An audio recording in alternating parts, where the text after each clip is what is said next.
Hello everyone and welcome back to Shadow Man Stories. I can picture some of you already in bed, maybe some of you just getting home from work. Wherever you are, whatever time it is, I'm glad you're here.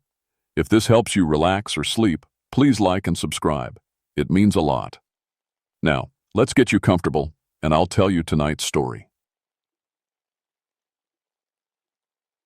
My name is James Milbrook, and I've been a park ranger for 16 years. Before that, I spent 8 years in the Army studying old battlefields and writing reports about Civil War sites. People always ask me why I left the military for Park Service, and the answer is simple. I love history, and I love helping people understand the stories hidden in the land. Grandfather Mountain in North Carolina has always been special to me. The Blue Ridge Parkway winds around it like a ribbon, and on clear days you can see for miles. The mountain stands tall and proud, covered in thick forests and rocky cliffs. Cherokee people called it sacred long before white settlers arrived. They said the mountain remembers everything. I never believed in ghost stories, not until October 1986. It started with phone calls to the ranger station. 3 different families called in the same week, all reporting the same weird thing: people in old-fashioned clothes walking the trails.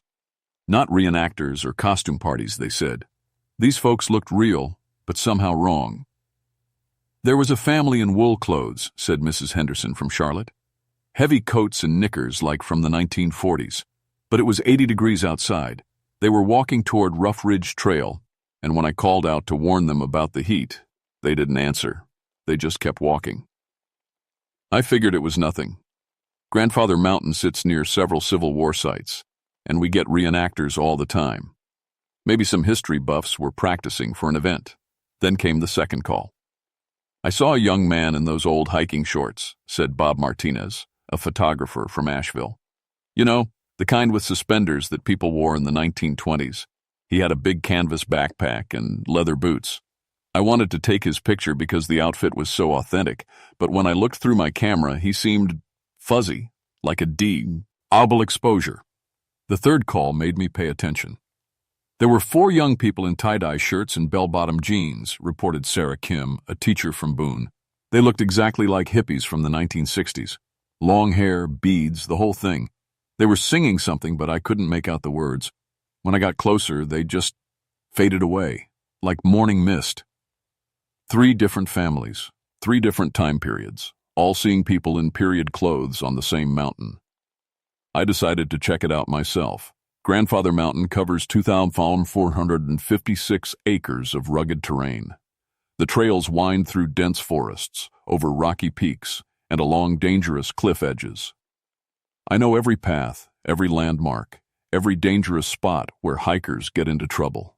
In 16 years, I've pulled people off ledges, treated snake bites, and guided lost families back to safety. But I'd never investigated ghost sightings. I started my patrol early Thursday morning, October 16th. The air was crisp, with that clean mountain smell of pine and stone. Fall colors painted the forest in reds and golds. Everything seemed normal. I hiked the Rough Ridge Trail first, where Mrs. Henderson saw the 1940s family. The trail is popular with day hikers because it offers amazing views without being too difficult. I walked slowly, checking for any signs of unusual activity. Nothing. Next, I tried the Grandfather Trail, where Bob Martinez spotted the 1920s hiker. This trail is tougher, with steep climbs and rocky sections. Only serious hikers attempt it. I examined every switchback and rest area. Still nothing. Finally, I headed toward the backcountry trails where Sarah Kim saw the hippies. These paths are less maintained and more dangerous. Most tourists stick to the main trails, so finding people back here would be unusual. That's when I heard the singing. It was faint, carried on the wind like an aki, ho. 4 voices harmonizing to a song I couldn't quite recognize. The melody was familiar but distant, like something from an old radio playing in another room. I followed the sound deeper, into the forest. The singing got louder as I climbed toward a small clearing I knew well. It's a peaceful spot where hikers sometimes camp, surrounded by tall pines and mountain laurel. When I reached the clearing, I saw them. 4 young people sat around a small campfire. 2 men, 2 women, all with long hair and colorful clothes. They were passing around a guitar and singing. The scene looked perfectly normal except for one thing. I could see through them. They weren't completely transparent, but they weren't solid either, like looking at someone through water or thick glass. The fire cast no heat that I could feel, even though I stood only 20 feet away. I watched for 10 minutes, afraid to move or make noise. They seemed happy, peaceful, lost in their music. Then, as the sun climbed higher, they began to fade. Within seconds, they were gone. The clearing was empty. No campfire, no guitar, no sign that anyone had been there. I should have been scared, but instead, I felt curious. As a historian, I'm trained to ask questions and look for evidence. What I'd seen didn't match any normal explanation, but it felt real. These weren't hallucinations or tricks of light. Something was happening on Grandfather Mountain, something impossible, and I was going to find out what it was. The next morning, I started my research. If these were real sightings of people from different time periods, there should be records, death certificates, accident reports, missing persons files. The military taught me how to dig through archives and cross-reference information. I spent 3 days in the basement of the Henderson County Library, going through old newspapers and county records. What I found made my hands shake. July 15th, 1924. Local hiker missing on Grandfather Mountain. The article described Thomas Brennan, age 23, who disappeared while hiking alone. He was wearing knickers, suspenders, and carried a canvas backpack. His body was never found. September 8, 1943. Family of 4 dies in mountain storm. The Hendricks family from Charlotte had been hiking when a sudden storm hit. All 4 were found frozen to death near Rough Ridge Trail, still wearing their heavy wool coats. August 22, 1967. Hippie group vanishes during music festival. 4 young people from a folk music group called Mountain Morning went hiking during a festival in Boone. They never returned. Search teams found their campsite, but no bodies. Every sighting matched perfectly with documented deaths on Grandfather Mountain. The witnesses weren't seeing reenactors or people in costumes. They were seeing the actual victims, somehow still walking the trails where they died. I should have reported this to my supervisor. I should have called for backup or requested an investigation, but I knew how it would sound. "Hey, boss, I think we've got ghosts on Grandfather Mountain." They'd either laugh at me or recommend a psychiatric evaluation. Instead, I decided to document everything myself. That Saturday, I loaded my truck with camping gear, cameras, and recording equipment. I planned to spend the weekend on the mountain, watching and waiting. If these apparitions appeared regularly, I wanted evidence. I set up camp near the clearing where I'd seen the hippies. The October air was getting cold, especially at night, so I brought a good sleeping bag and warm clothes. I positioned 2 cameras on tripods, aimed at different parts of the clearing, and settled in to wait. Nothing happened Saturday night. Sunday morning, I hiked to Rough Ridge Trail to check for the 1940s family. I brought a camera and notebook, recording times, weather conditions, and any unusual observations. The day was clear and warm, with perfect visibility. Around noon, I found a good vantage point overlooking the TR. Oil and ate lunch while watching for movement. A few regular hikers passed by, but nothing unusual. Then, at 2:17 p.m., I saw them. A family of 4 walking up the trail. A man, woman, and 2 children, all wearing heavy wool clothing despite the warm weather. The man carried an old-style hiking pack, and the woman wore a long coat that reached her ankles.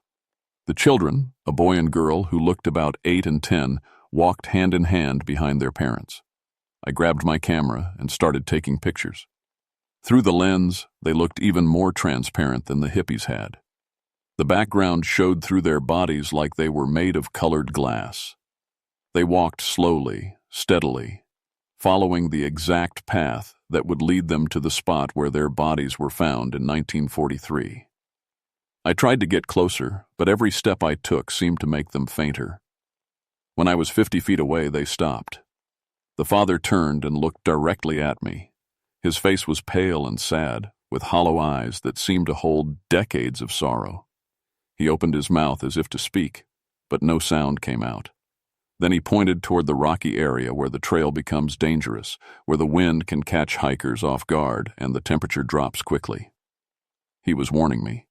Before I could react, the family faded away like smoke.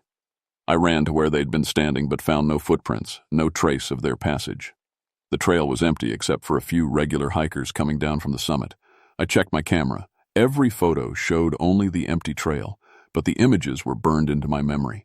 The father's warning gesture, the children's small hands clasped together, the mother's protective posture as she guided her family toward their doom.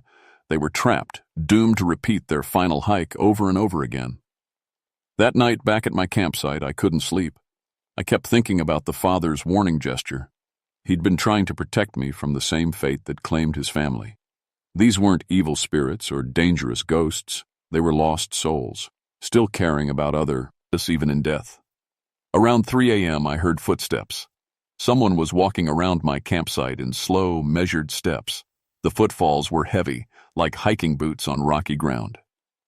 I grabbed my flashlight and unzipped my tent.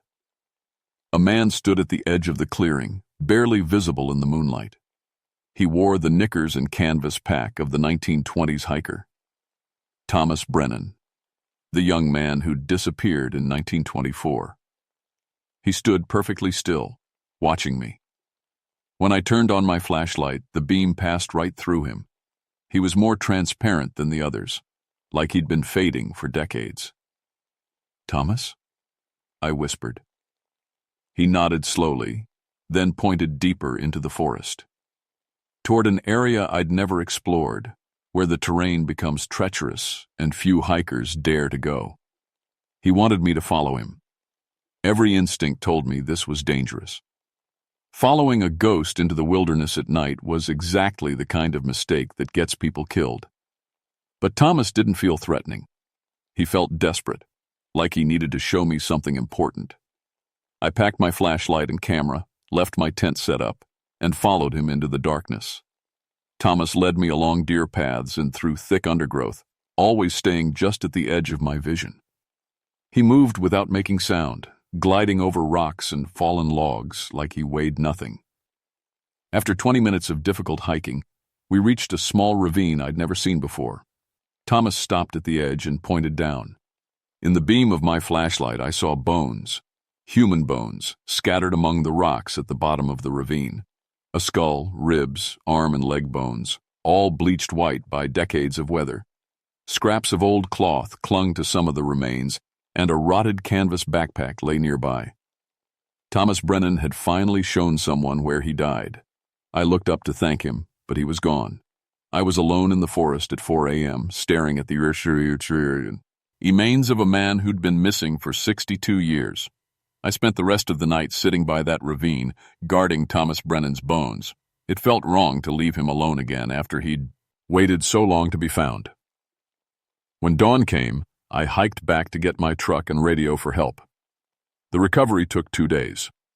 The medical examiner confirmed the remains matched Thomas Brennan's description, and his family was notified. After 62 years, they finally had closure. But finding Thomas was just the beginning. Word spread through the Park Service about the discovery. My supervisor, Rick Harrison, started asking questions about how I'd found bones in such a remote location. I told him I'd been following up on old missing person reports, which was technically true. "Good work, Millbrook," Rick said. "Maybe you should look into some of our other cold cases." He handed me a file folder marked Unsolved Grandfather Mountain. Inside were reports dating back to 1923, dozens of people who'd vanished without a trace. Some were day hikers who never came home. Others were experienced mountaineers who disappeared during climbing expeditions. All had died on Grandfather Mountain. And based on what I'd seen, they were all still there. I started a systematic investigation, dividing the mountain into grid sections and searching each area methodically. I brought better cameras, digital recording equipment, and a detailed topographical map. If the mountain was full of spirits, I was going to document them all. The first new sighting happened 3 days later. I was checking the area near Callaway Peak when I heard voices arguing. 2 men speaking in the clipped accents of the 1950s. I followed the sound to a rocky ledge where technical climbers sometimes practice. Two figures in old climbing gear were having a heated discussion about rope placement. One pointed up the cliff face, while the other shook his head and gestured toward a different route. They wore canvas pants and heavy sweaters with coiled ropes across their shoulders. I found their names in the files: David Chen and Sars D. Robert Miller, both 24, who fell to their deaths in August 1954 while attempting a new route up the cliff. They were still arguing about the climb that killed them. Unlike the peaceful spirits I'd encountered before, these two felt different, angry, frustrated. When they noticed me watching, David Chen pointed at me and shouted something I couldn't hear. Both men started moving toward me. I backed away quickly. The transparent figures followed, their faces twisted with rage. They seemed to blame me for witnessing their failure, their eternal argument about a mistake that cost them their lives. I ran. They chased me for almost a quarter mile before finally fading away. My heart was pounding, and my hands shook as I made notes in my notebook. Not all the mountain spirits were benign. Some carried their anger and frustration into death. That's when I realized I might be in over my head. The next week brought more encounters, each stranger than the last. I saw a group of Boy Scouts from the 1970s, still following their leader toward a cliff where they'd been caught in a rock slide. A young couple from the 1930s, holding hands as they walked toward the spot where they'd been struck by lightning. An elderly man from the 1980s, calling for help that would never come. Every spirit was trapped in their final moments, doomed to repeat their last actions over and over. The mountain had become a vast cemetery where the dead could never rest. But there was something else, something that made my skin crawl every time I thought about it. The spirits were becoming more solid, more real. The hippies I could barely see were now clear enough to cast shadows. The 1940s family left footprints that lasted for hours. Thomas Brennan had been able to lead me to his bones. Whatever force trapped these souls on Grandfather Mountain was getting stronger. I started having dreams about the mound. Tane. Not normal dreams, but vivid experiences where I found myself walking the trails at night, surrounded by all the spirits I'd encountered. They would gather around me, their transparent faces pleading for help I didn't know how to give. In the dreams, I could hear them speak. "Help us," whispered the 1940s mother, still clutching her children's hands. "We can't leave. We can't rest. The mountain won't let us go." "It holds us," said Thomas Brennan, his voice echoing across decades. "Something in the stone, something that remembers pain and won't let go." "You have to understand," pleaded David Chen, no longer angry but desperate. "It's not just us. Everyone who dies here violently, everyone who suffers becomes part of it. The mountain collects our pain." I would wake up gasping, covered in cold sweat, with the absolute certainty that these weren't dreams at all. Somehow the spirits were communicating with me while I slept. They were trying to tell me something important about the mountain itself. That's when I decided to dig deeper into Grandfather Mountain's geological history.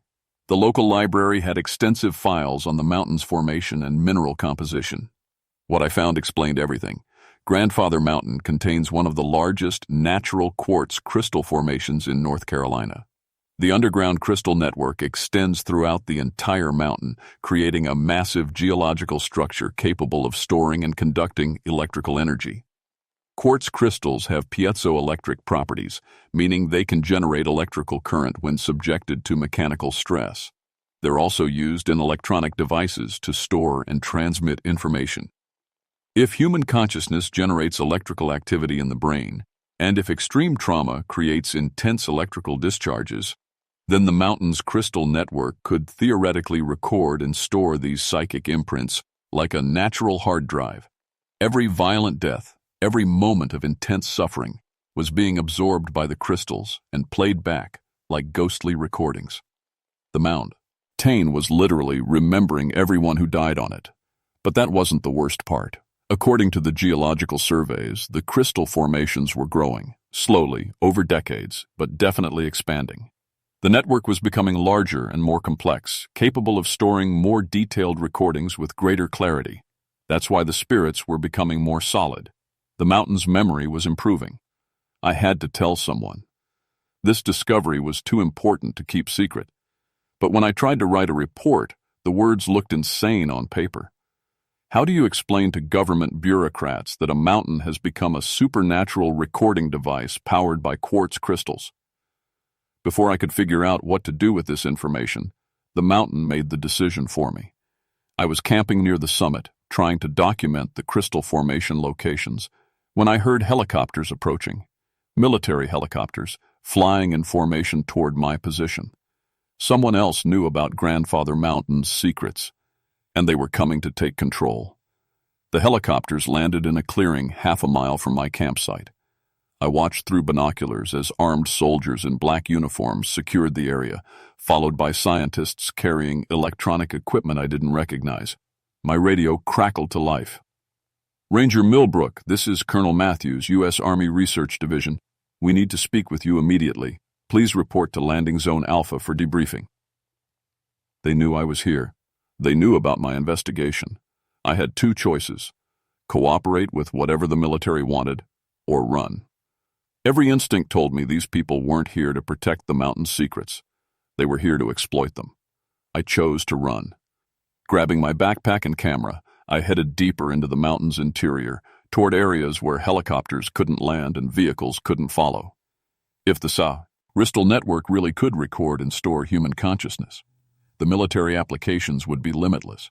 They could extract memories from enemy soldiers, implant false experiences, weaponize trauma itself.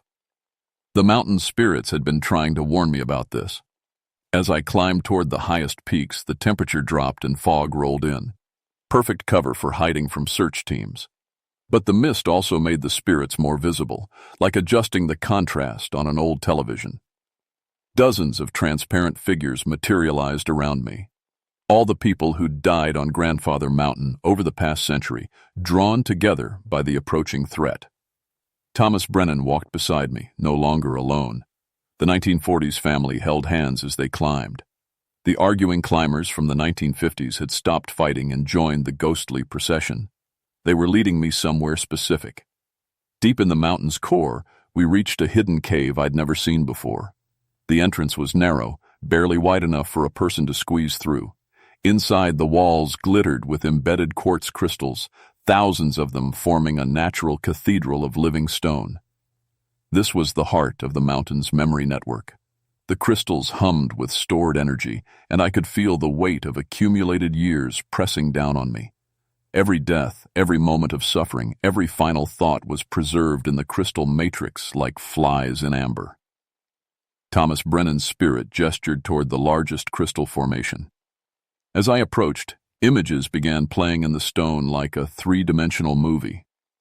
I saw his final moments, slipping on wet rocks, falling into the ravine, calling for help that never came. Then the scene shifted to show David Chen and Robert Miller arguing about their fatal climb.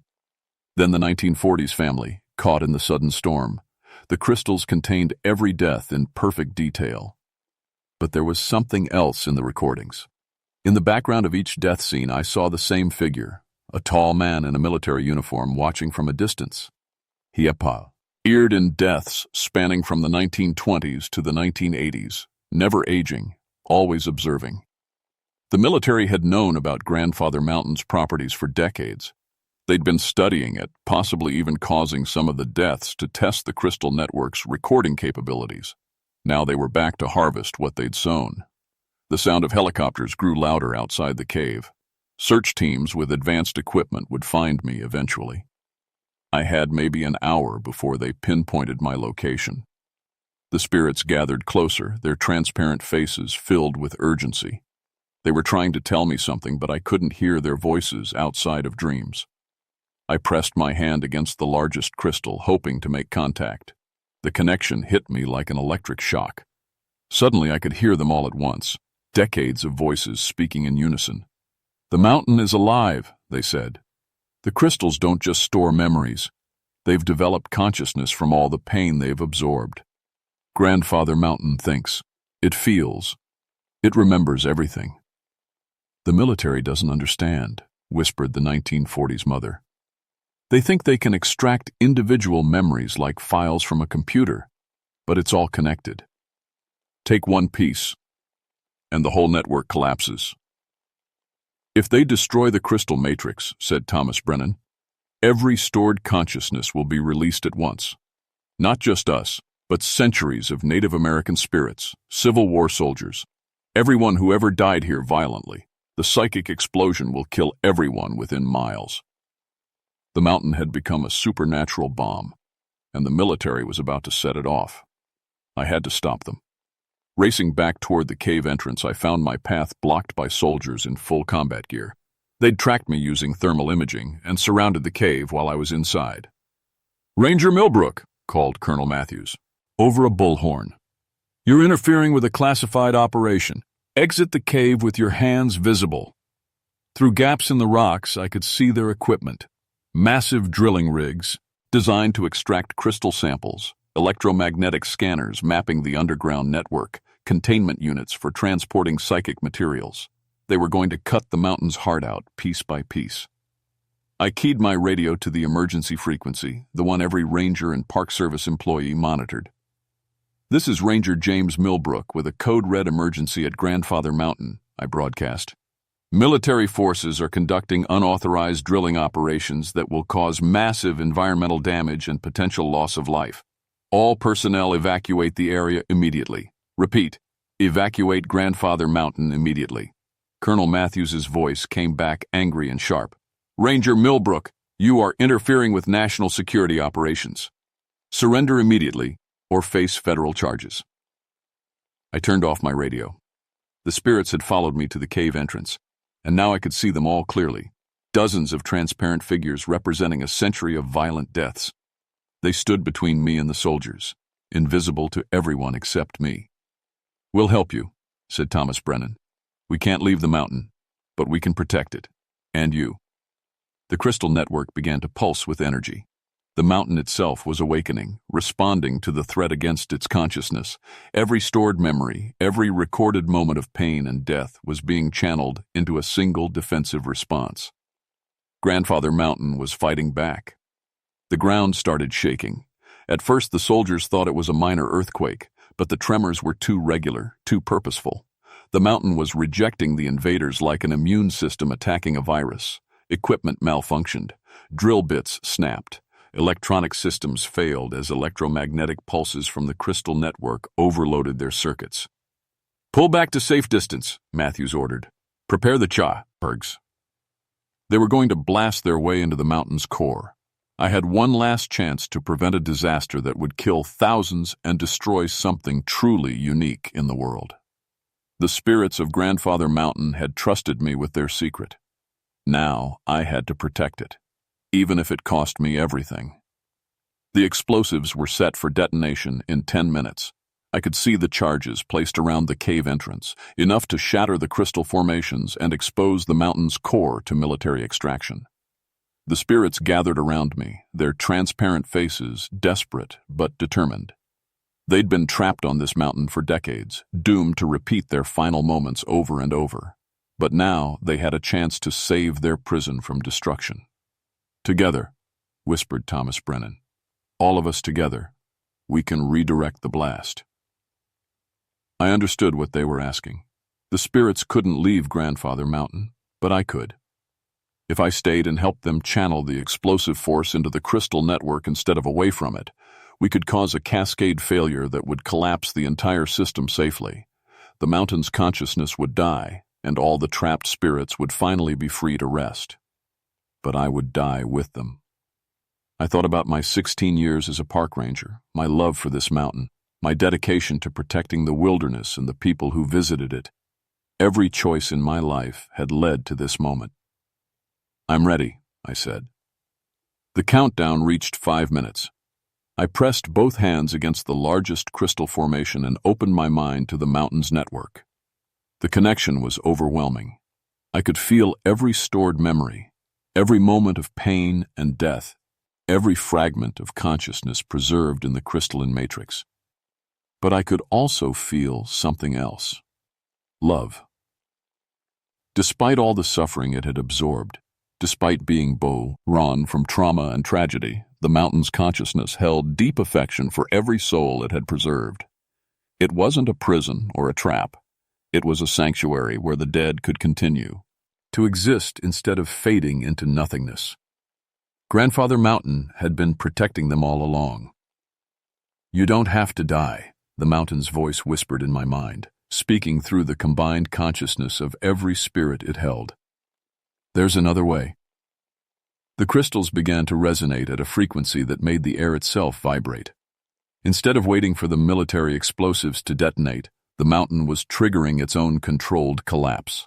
The stored energy of a century's worth of violent deaths was being released in a focused burst, not outward where it would kill the soldiers, but inward into the planet's core.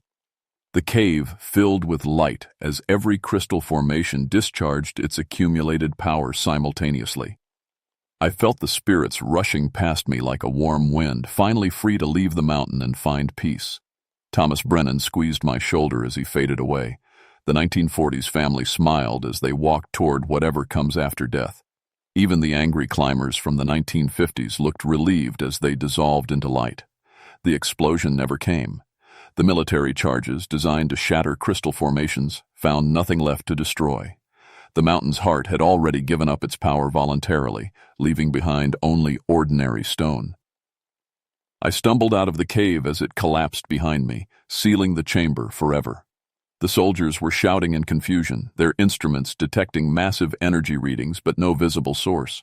Colonel Matthews screamed orders into his radio, demanding explanations for the mission failure. But it was over. The crystal network was gone, the mountain's supernatural consciousness had dispersed, and every trapped spirit had been released. Grandfather Mountain was just a mountain again. The cover-up happened quickly. Within hours, the area was classified as a geological hazard zone and closed to the public. The military withdrew their equipment and personnel, filing reports that blamed equipment failure on unexpected seismic activity. My official statement claimed I'd discovered structural instabilities in the cave system and evacuated the area before a natural collapse occurred. The story was accepted without question. It was easier to believe than the truth. But I kept the real story, writing it down in coded journals that future generations might someday understand. The mountain's memory lives on in these pages and in my own changed consciousness. I retained some of the psychic sensitivity from my connection to the crystal network. I can sense supernatural activity at other locations throughout the Appalachians, detecting the psychic imprints left by intense human experiences. There are other mountains with similar properties, other places where the earth remembers trauma and preserves it in stone. Grandfather Mountain is quiet now. Tourists hike the trails without encountering spirits or mysterious figures from the past. The dead have found peace, and the living can enjoy the mountain's natural beauty without interference from supernatural forces. But sometimes, late at night when I'm patrolling the trails, I hear distant voices on the wind. Not the trapped cries of tormented spirits, but something else. The mountain itself, speaking in a voice made from every consciousness it once held. "Thank you," it whispers through the pine trees. "Thank you for setting us free." I've become the unofficial guardian of this place, monitoring for signs that the crystal formations might be regenerating or that new supernatural activity might emerge. The mountain chose me to be its protector, and I take that responsibility seriously. 16 years ago, I thought I understood Grandfather Mountain. I knew its trails, its weather patterns, its dangers and rewards. But I didn't know its heart, and now I do. And I'll spend the rest of my life making sure its secrets remain safe, its memory preserved, and its peace protected. The mountain remembers everything, and so do I.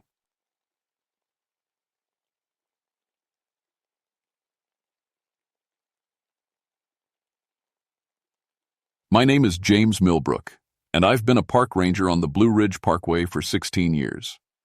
Before that, I spent 8 years in the Army as a military historian, working mostly on Civil War battlefields. I thought I'd seen everything weird that old places could throw at you. Boy, was I wrong. It started in October 1986, when the leaves were turning colors and tourists were flooding Grandfather Mountain. That's when the reports began coming in. Ghost hikers, people called them.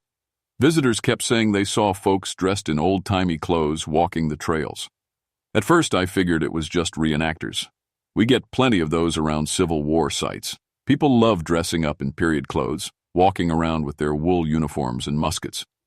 Nothing strange about that. But these reports were different. The witnesses were solid people, teachers, doctors, families from Charlotte spending the weekend hiking. They all described the same thing. People from different time periods, all walking the same trails, all looking lost. Mrs. Henderson from Asheville was the first to really get my attention. She's hiked Grandfather Mountain every fall for 20 years, knows every rock and root on those trails. She came to my station shaking, her face white as fresh snow.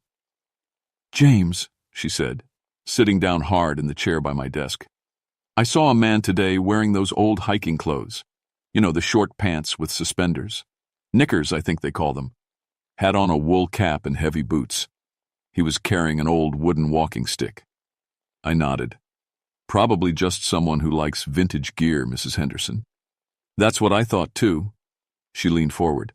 "But James, I tried to say hello, asked him about the weather.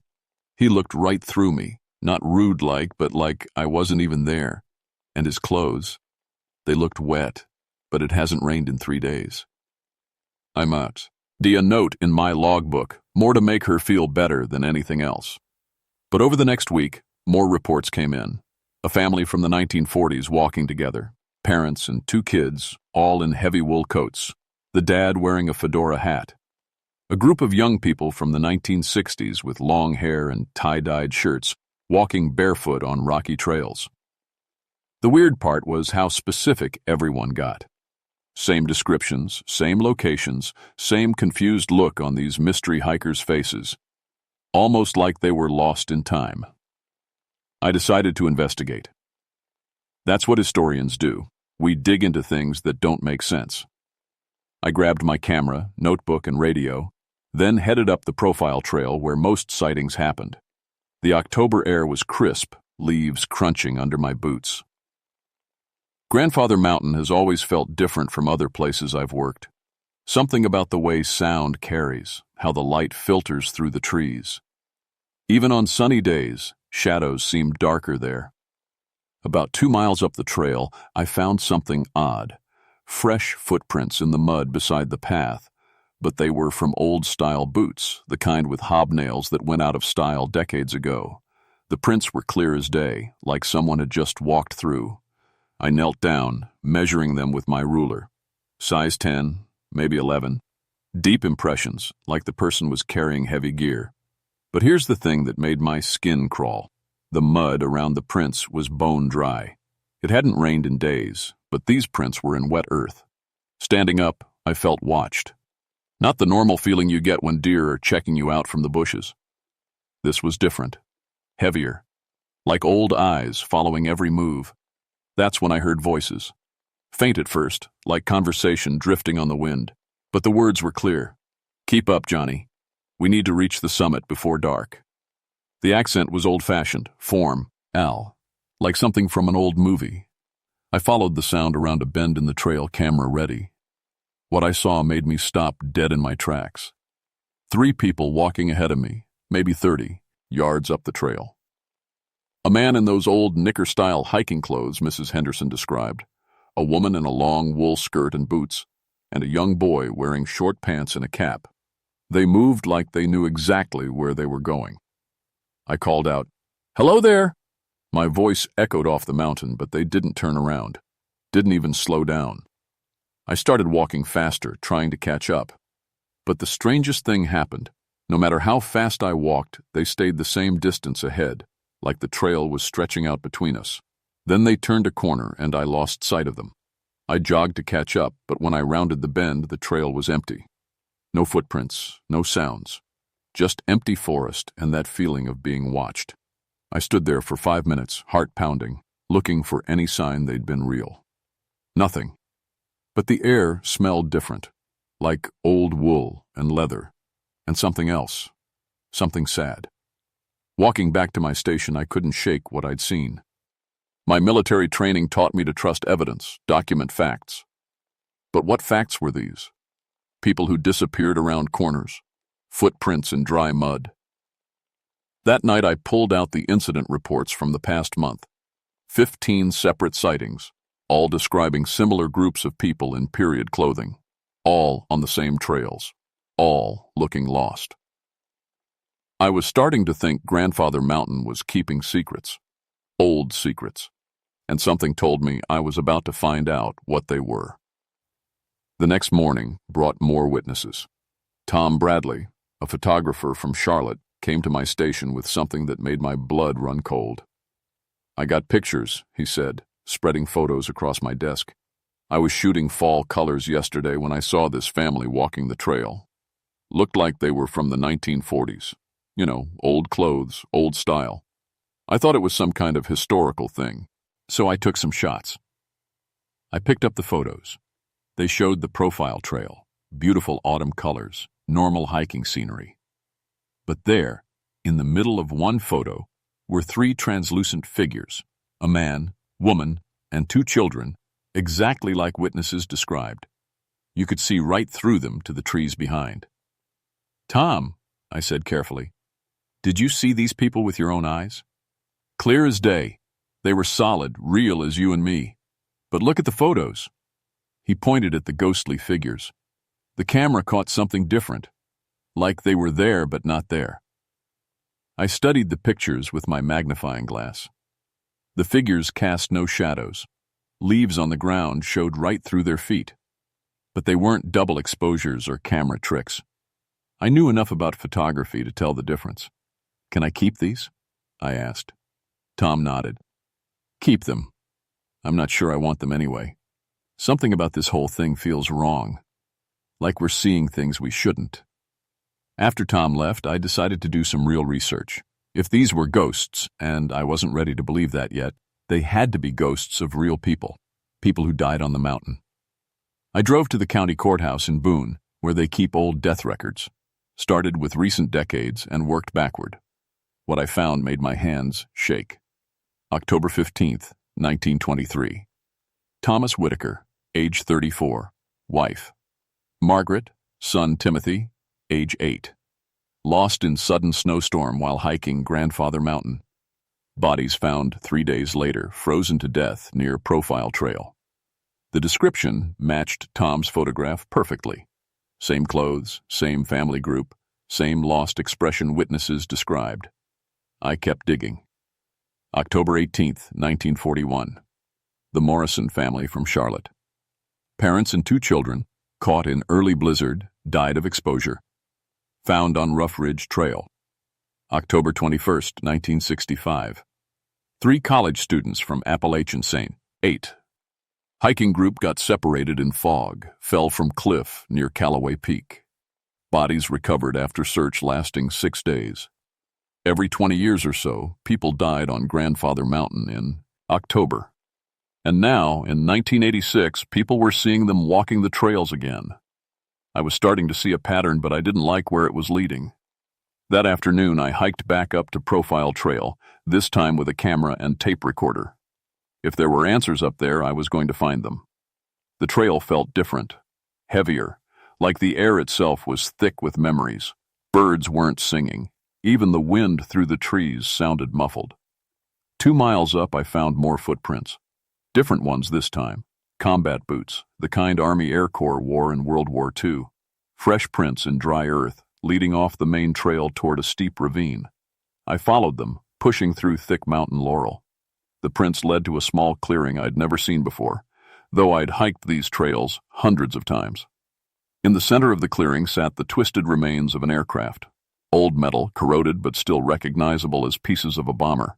Moss covered most of it, but I could make out part of a serial number on one wing section. Standing around the wreckage were 5 men in military flight gear. Leather jackets, flight caps, boots. They moved like they were searching for something, picking through debris with slow, careful movements. I raised my camera, hands trembling. Through the viewfinder I could see them clearly. But when I lowered the camera to look with naked eyes, they became translucent, like heat shimmer on summer asphalt. One of the men turned toward me. His face was young, maybe 22, with frightened eyes. He opened his mouth like he was trying to speak, but no sound came out. Just that sad, desperate look of someone who needed help. but couldn't ask for it. I tried to step forward, to reach out, but my foot hit something solid. Looking down, I saw more aircraft debris, pieces that hadn't been there seconds before. The clearing was changing, showing. It's me 2 different times at once. "Can you hear me?" I called out.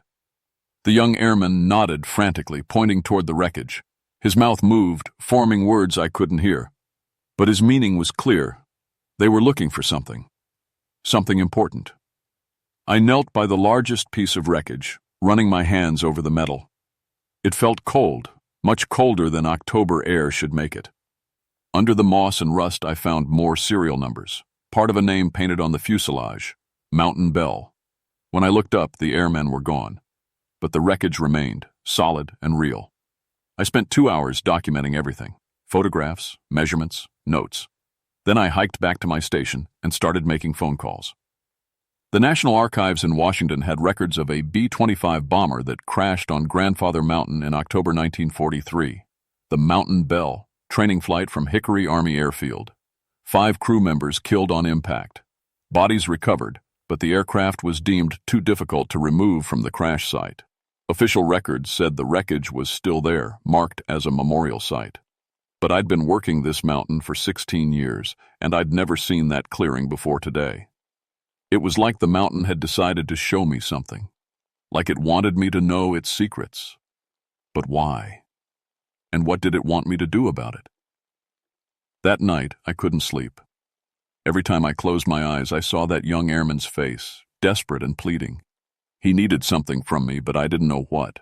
I was beginning to understand that Grandfather Mountain wasn't just a place where people had died.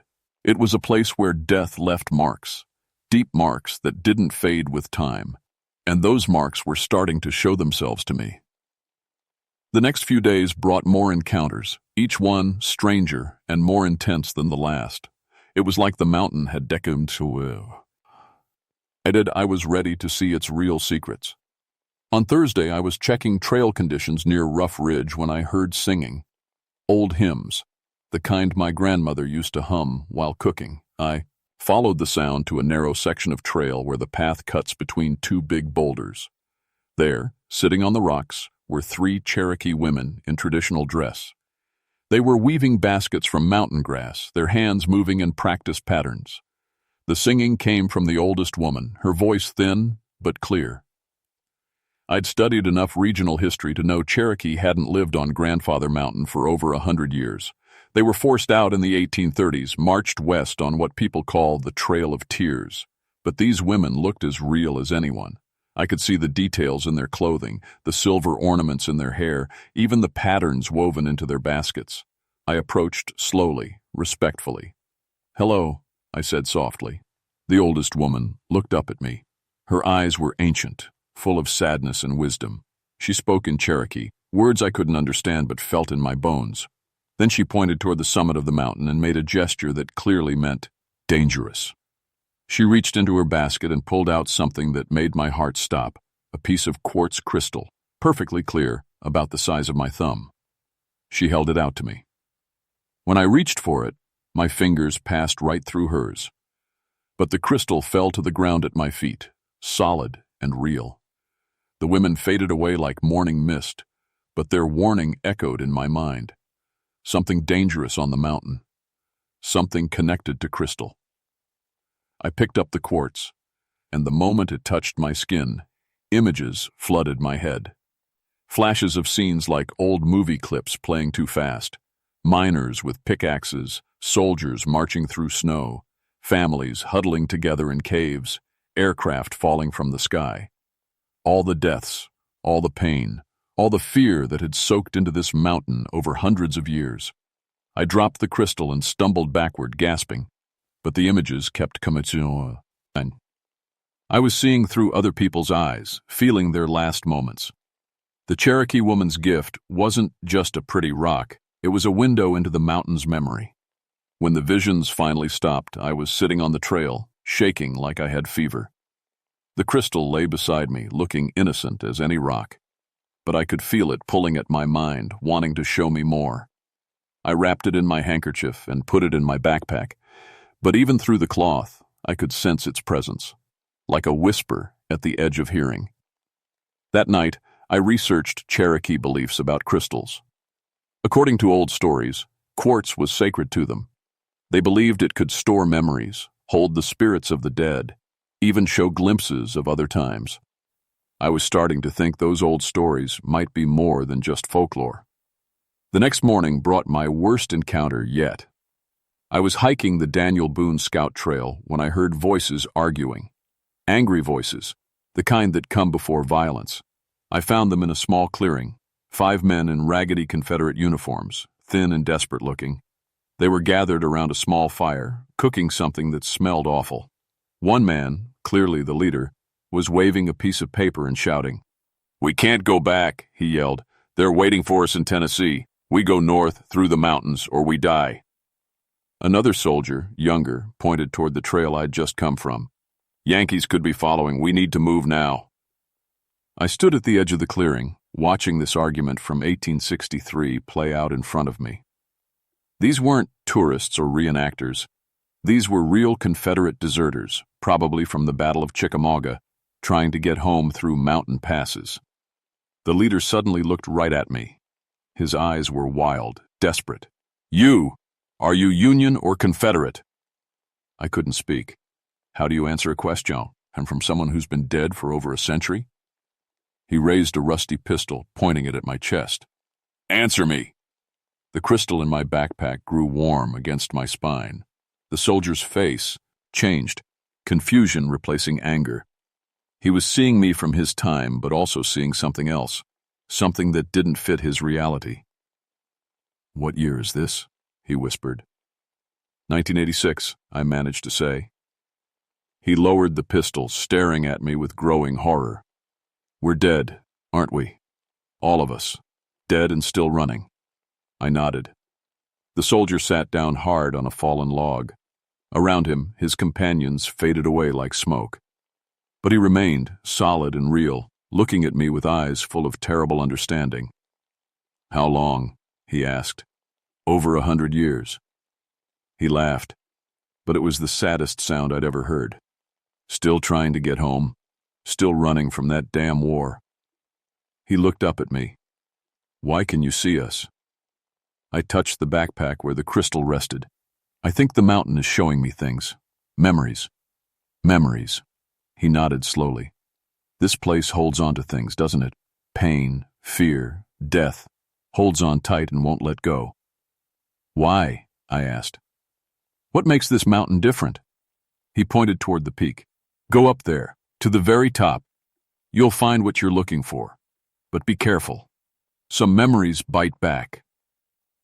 Then he was gone, leaving only the smell of wood smoke and old wool. I hiked straight to the summit, driven by something I couldn't name. The crystal in my pack grew warmer with every step, and by the time I reached the top, I could feel it humming like a tuning fork. Grandfather Mountain's peak is mostly bare rock and low bushes, but now I could see things that hadn't been visible before. Crystals, hundreds of them, embedded in the rock face, reflecting sunlight like tiny mirrors. The whole mountain was full of quartz, a natural crystal formation bigger than anything I'd ever imagined. I pulled out the Cherokee woman's crystal, and it practically vibrated in my hand. When I held it up to the mountain crystals, they began to glow with soft inner lights. Shit, that's when I understood. The mountain wasn't just home to random ghosts. It was a recording device. Every strong emotion, every traumatic death, every moment of intense fear or pain had been absorbed by the crystals and stored like sound on a phonograph record. And something was playing those records back. I pressed the small crystal against the rock face, and suddenly, I was seeing everything at once. Cherokee battles with rival tribes, Spanish explorers dying of disease, Revolutionary War skirmishes, Civil War deserters freezing to death, train wrecks in the valleys below, mining accidents, aircraft crashes, car accidents on the new parkway. Hundreds of years of death and pain, all stored in crystal memory, all playing back whenever conditions were right. But there was something else, something recent, something that didn't belong with the historical memories. I saw men in military uniforms, but modern ones, scientists with equipment, taking samples of crystal. Researchers with computers, studying the mountain's properties. And behind them, officials in suits, watching everything with cold, calculating eyes. They knew. The government knew about the mountain's memory crystals, and they were planning to use them. The visions showed me laboratories, test subjects, experiments in memory implantation and psychological warfare. They wanted to weaponize the mountain's ability to store and replay traumatic experiences. I jerked my hand back from the rock, but it was too late. The mountain had shown me its deepest secret, and now it expected me to do something about it. As I stumbled back down the trail, one thought kept running through my mind. I wasn't just witnessing the mountain's memories anymore. I was part of them. And that meant I was running out of time. 2 days later, they arrived. 3 black SUVs driving up the access road to my ranger station, moving in TIG. Arched formation like a military convoy. I watched from my office window as men in dark suits climbed out, followed by others in military fatigues carrying equipment cases. I'd been expecting them since the visions on the summit.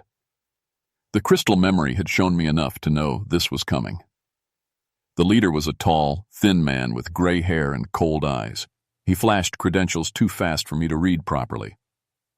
Agent Morrison, Department of Defense. We need to discuss your recent activities on Grandfather Mountain. What activities? I asked, though we both knew the answer. Don't play games, Ranger Millbrook. We know you've made contact with the phenomena. We know about your research into historical deaths on the mountain, and we know you've discovered the crystal formations. Behind him, soldiers were unloading equipment. Sophisticated electronics, drilling gear, containers marked with hazardous material warnings. Whatever they planned to do, it was going to be big. How long have you known? I asked. Morrison smiled without warmth. We've been monitoring unusual energy readings from this location for 15 years. Electromagnetic anomalies, temperature fluctuations, unexplained audio recordings. But we needed someone with local knowledge to make contact with the source. You've been watching me. You were perfect. Military background, historical training, long-term assignment on the mountain. We knew if anyone could make contact with the phenomena, it would be you. I felt sick. They'd been using me as bait, letting me stumble into the mountain's memories so they could follow and harvest what I found. What do you want with it? Morrison's eyes lit up. Imagine, Ranger Millbrook, if we could record traumatic memories and play them back to enemy soldiers. Instant psychological warfare. No bullets, no bombs, just pure terror implanted directly into hostile minds. Those aren't just memories up there, I said. They're people, souls of people who died. Electromagnetic echoes, Morrison corrected. Neural patterns stored in crystalline matrices. Very sophisticated, but ultimately just data. I looked past him at the soldiers setting up equipment. How many test subjects have you already used? His silence was answer enough. I won't help you, I said. You don't have a choice. This is a matter of national security. Either you guide our team to the crystal formations, or we'll find them ourselves. But it will go much easier with your cooperation. I thought about the Cherokee woman's warning, the Confederate soldiers' sadness, the young airman's desperate need for help, all those trapped souls about to be turned into weapons. Give me an hour to get my gear, I said. Morrison checked his watch. 30 minutes. We move at 1400 hours. I went into my office and grabbed my backpack, making sure the Cherokee crystal was still wrapped in my handkerchief. Then I did something that would either save the mountain or get me killed. I radioed the fire tower on Mount Craig, 20 miles away. Hey, Bobby, this is James. I need you to call the county sheriff, state police, and the newspaper in Boone. Tell them there's been a major accident on Grandfather Mountain, multiple casualties. Send everyone. If I could create enough chaos, maybe I could stop whatever Morrison planned to do. The hike up to the summit took 2 hours. Morrison's team moved efficiently, like they'd done this before. Their equipment cases contained things I didn't recognize. Electronic devices, drilling tools, storage containers lined with some kind of metallic mesh. When we reached the crystal formations, Morrison's excitement was obvious. Magnificent, he whispered, running his hands over the glowing quartz embedded in the rock face. 15 years of searching, and we finally found it. His technicians immediately went to work, setting up devices that hummed and clicked. Readings appeared on computer screens. One soldier began drilling into the rock, extracting crystal samples. That's when the mountain started fighting back. The temperature dropped 20 degrees in seconds. Wind began howling through the peaks, though the sky was clear. The crystal formations pulsed with light, like a giant heartbeat. "Sir?" one technician called out. "We're getting massive energy spikes. Something's wrong with the readings." Morrison ignored him. "Continue drilling. We need samples." The first scream came from the soldier operating the drill. He stumbled backward, dropping his equipment, hands pressed to his head.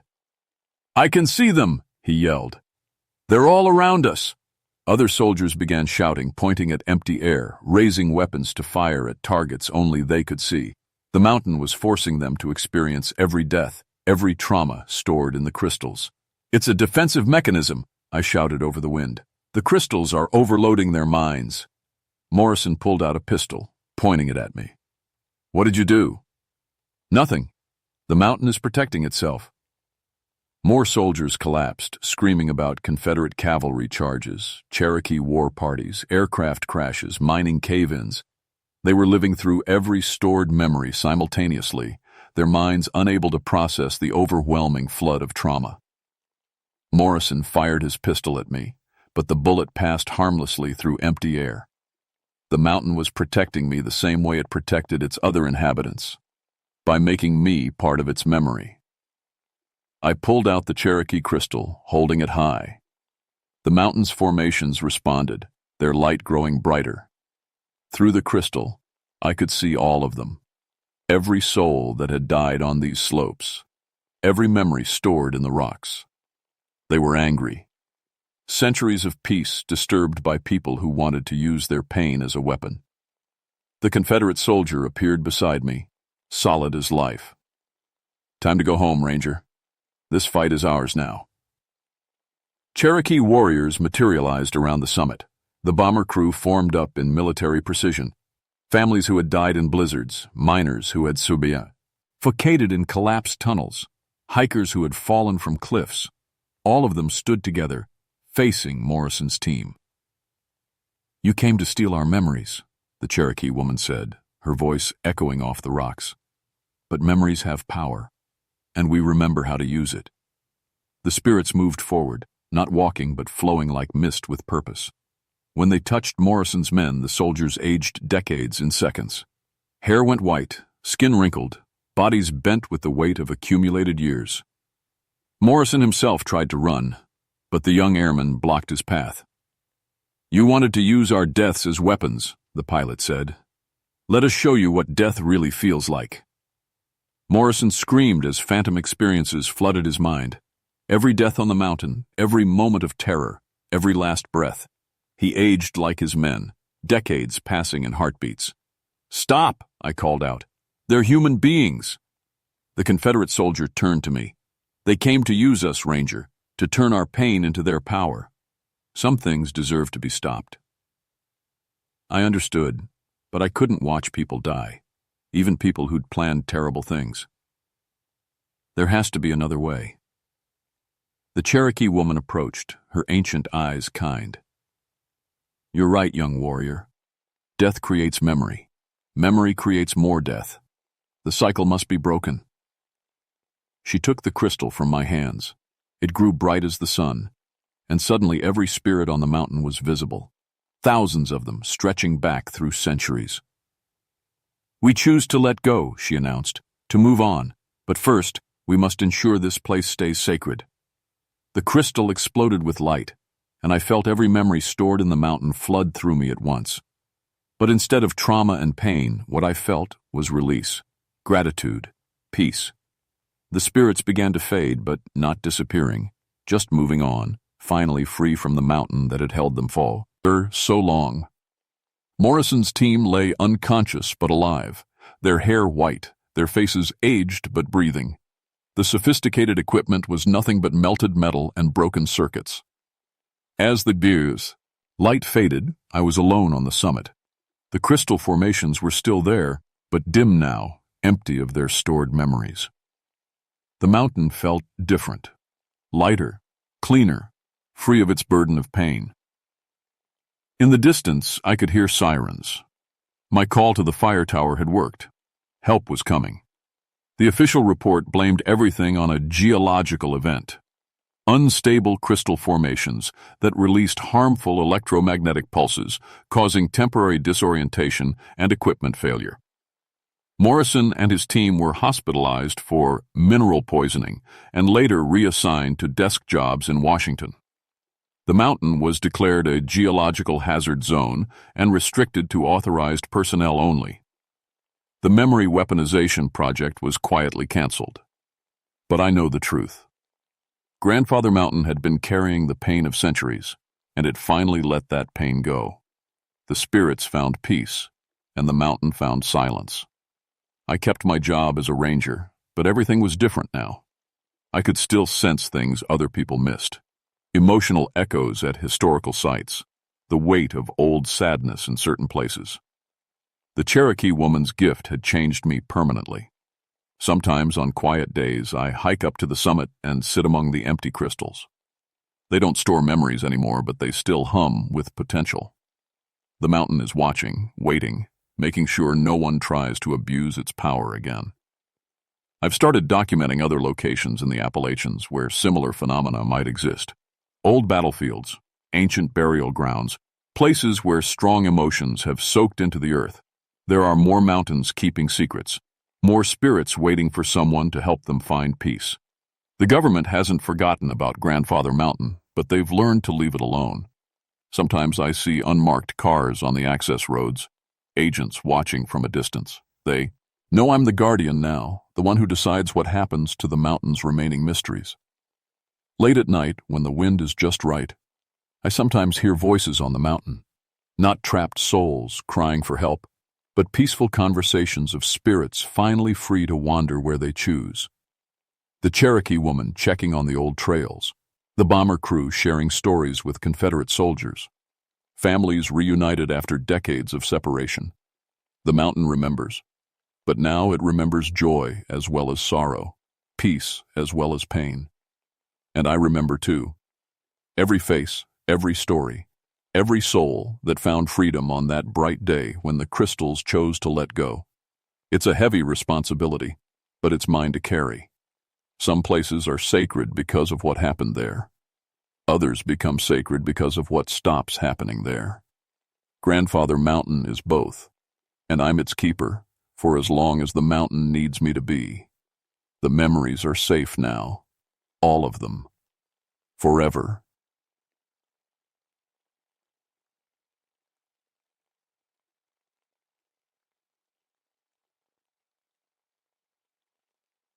My name is Vincent Ironwood, and I've been a forest ranger for 11 years now. Before that, I flew jets in Vietnam. Some folks ask why I traded the sky for the trees. Truth is, after what I saw over there, I needed something peaceful, something that made sense. The Monongahela National Forest in West Virginia became my home. Big, quiet mountains covered in trees older than America itself. I knew every trail, every peak, every place where lost hikers might wander. It was good work, honest work. That changed in September 1977. The reports started coming in on a Tuesday. 3 different hikers, all shaken up, all telling the same crazy story. They'd been attacked by giant birds up on Spruce Knob, the highest peak in West Virginia at 4,863 feet.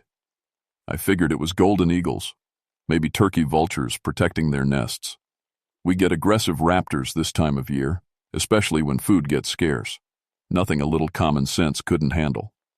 The first witness was Tommy Chen, a college kid from Pittsburgh. He sat in my office, hands still shaking as he drank coffee. It wasn't normal, he kept saying. The wingspan had to be 20 feet, maybe more.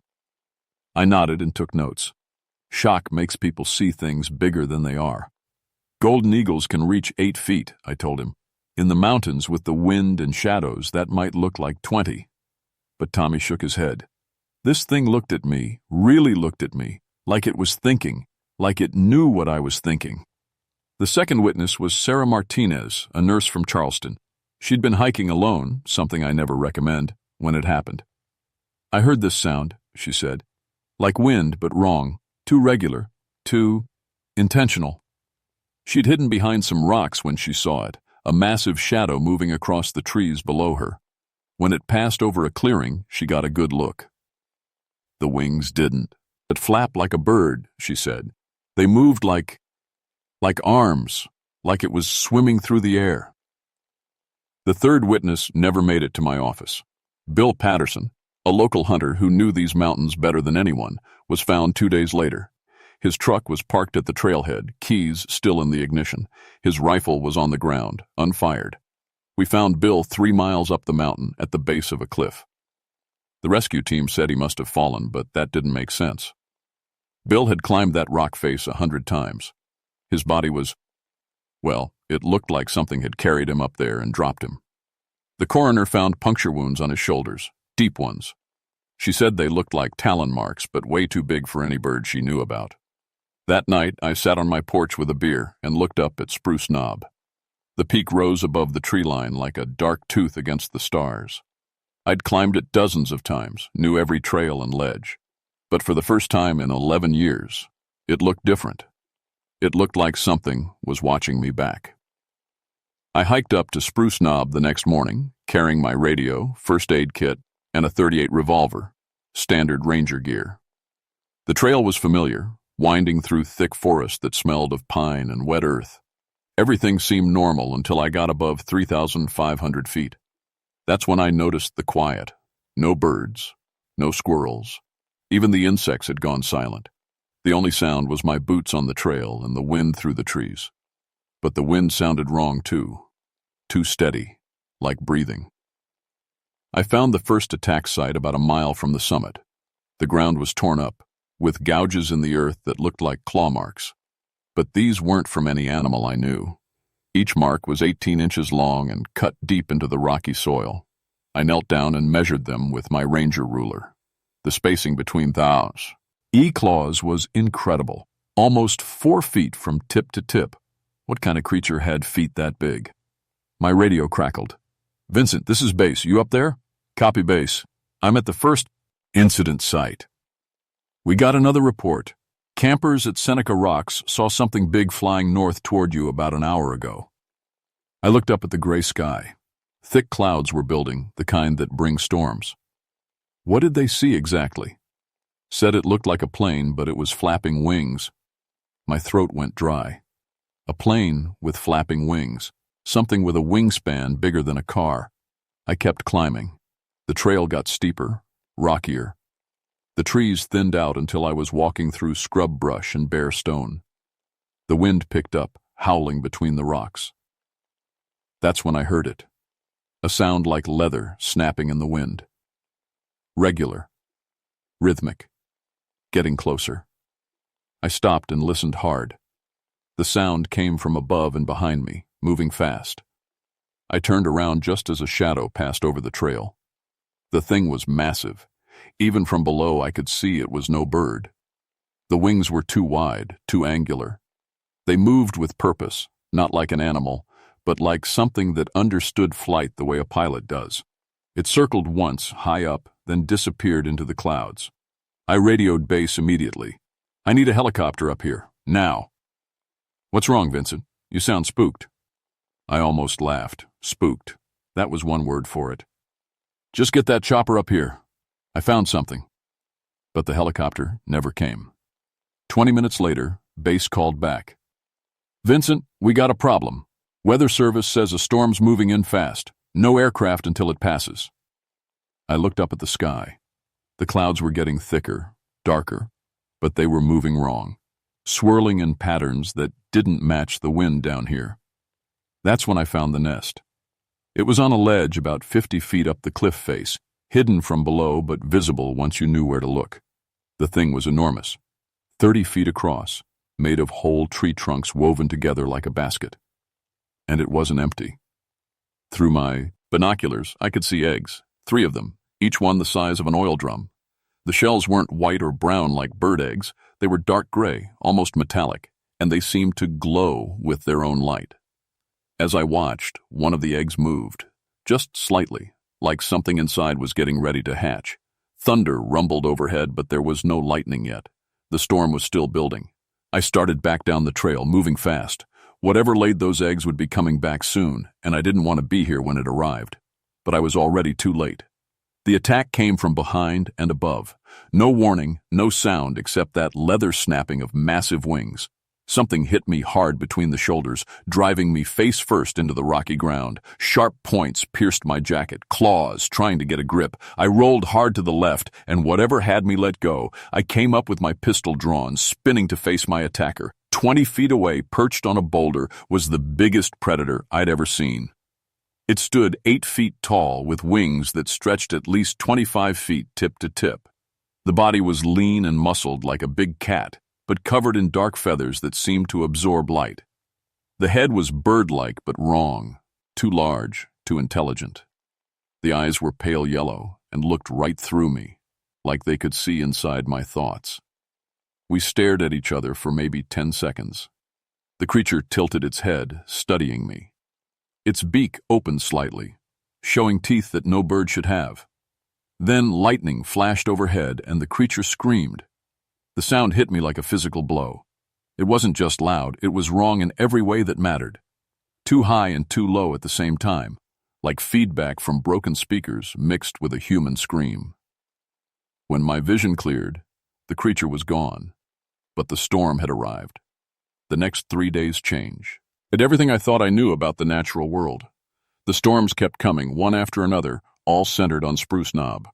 The Weather Service couldn't explain it. High-pressure systems were breaking apart and reforming as storm cells right over the mountain. Lightning struck the peak 17 times in 1 hour, and people kept disappearing. Janet Williams vanished from a campground at 3,200 feet. Her tent was shredded, but not by wind. The cuts were too clean, too precise. Her boyfriend found her sleeping bag covered in what looked like scorch marks. Marcus Rivera, a rock climber, disappeared from a cliff face at 3,800 feet. His climbing partner was 50 feet below and saw the whole thing. A massive winged shape dove out of the storm clouds, grabbed Marcus, and carried him up into the lightning. It moved him like he weighed nothing, the partner told me, still in shock. Just snatched him right off the rock and flew straight up into that storm. We found Marcus 3 days later on a ridge at 4,200 feet. What was left of him anyway? The coroner said he'd been struck by lightning multiple times, but the burn patterns were wrong, too focused, too controlled. I started researching the history of the area, digging through old Forest Service records and local libraries. What I found made my blood run cold. The Cherokee had stories about this place. They called it where the thunder spirits hunt. Giant eagles that served the storm gods, stealing children and warriors who climbed too high into the sky realm. The early settlers had stories too. Thunderbirds that came with the worst storms, carrying off livestock and sometimes people. Always from high places, always during electrical storms. But the stories weren't just folklore. I found incident reports going back to 1923. Missing persons, all from elevations above 3,500 feet, all during severe weather. The pattern was clear once you knew what to look for. These things had been hunting here for decades, maybe centuries. We'd just never put it together before. On the fourth night, I camped at 3,400 feet, Tai, right at the edge of their hunting zone. I wanted to observe them, to understand their behavior, maybe find a way to stop them before more people died. I set up a small tent in the trees and waited with night vision binoculars, a camera, and recording equipment. The storm hit around midnight. Lightning lit up the sky in sheets, and that's when I saw them. Not one creature, but 3. A mated pair, and what looked like a juvenile. They rode the storm like surfers ride waves, using the wind currents and electrical fields to soar without effort. The adult male was the biggest, at least 30 feet wingspan, with feathers so dark they seemed to drink light.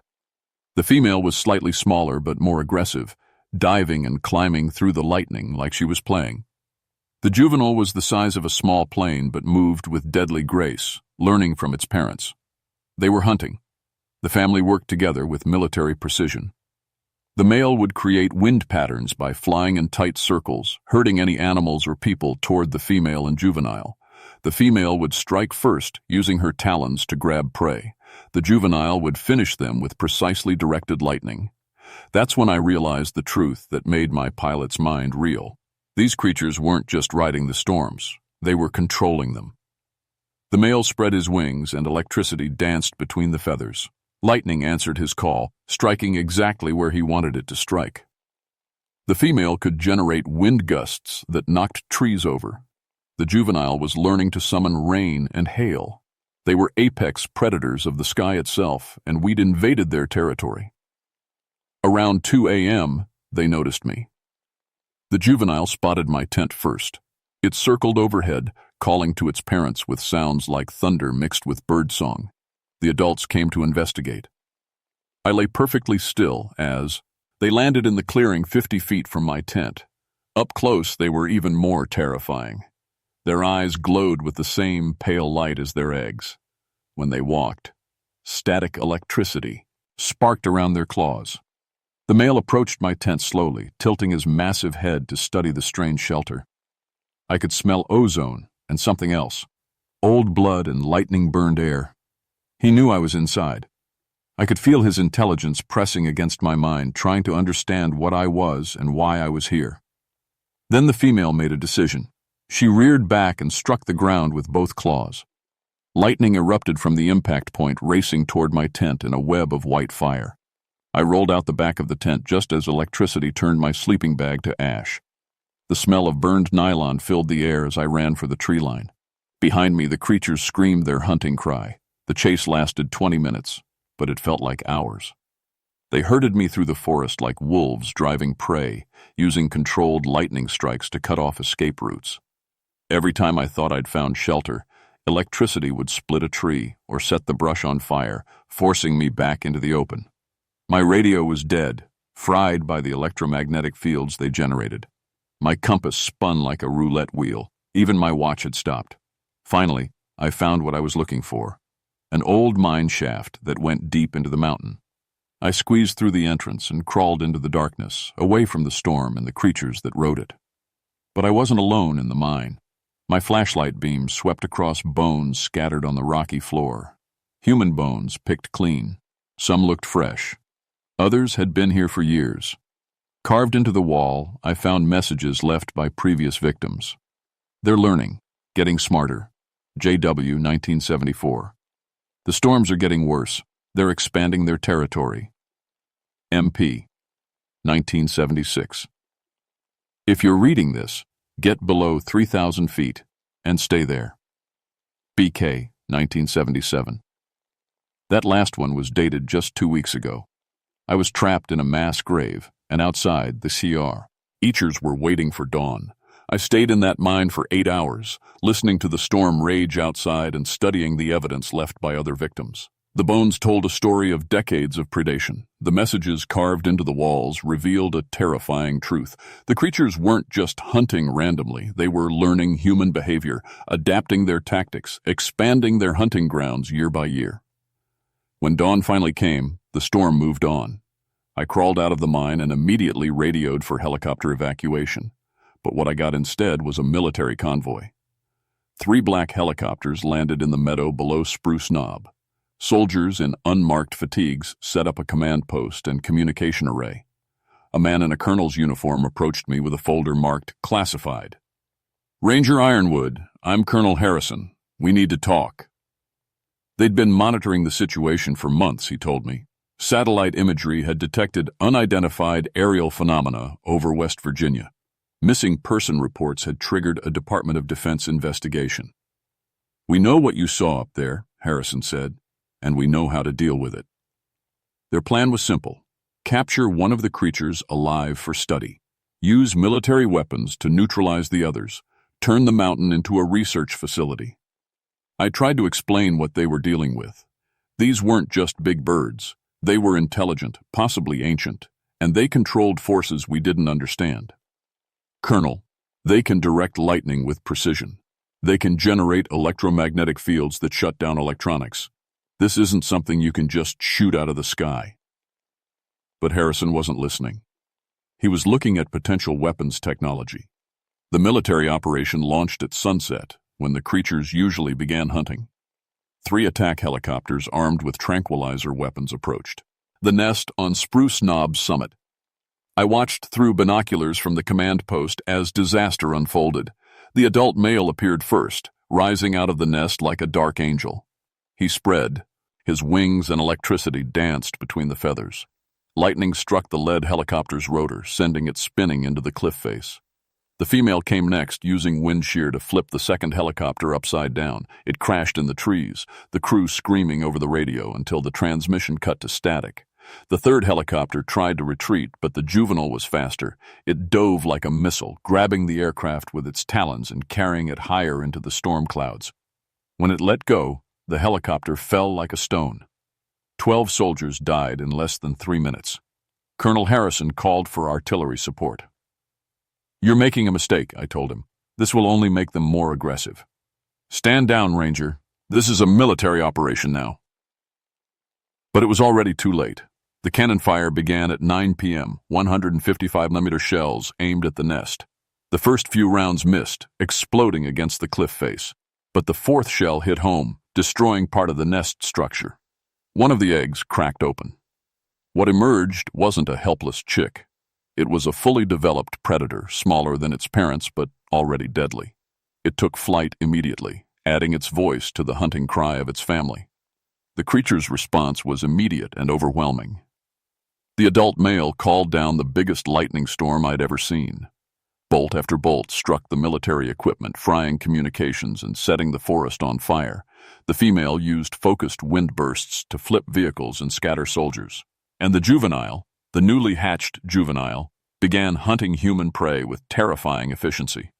I watched through the chaos as the creature grabbed a fleeing soldier, carried him 200 feet into the air, and dropped him onto the rocks. It was learning to kill, and its parents were teaching it that humans were the enemy. "Call off the attack!" I shouted at Harrison over the sound of thunder. "You're creating a war we can't win." But Harrison was beyond reason. "All units converge on the nest. Use everything we've got." That's when I made the hardest decision of my life. I knew these mountains better than anyone. I knew where the military kept their backup generators, their fuel supplies, their communication equipment.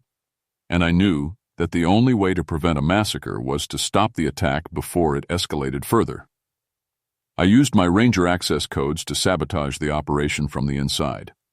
The fuel depot went first, a simple matter of opening the wrong valves and letting diesel spill into the creek.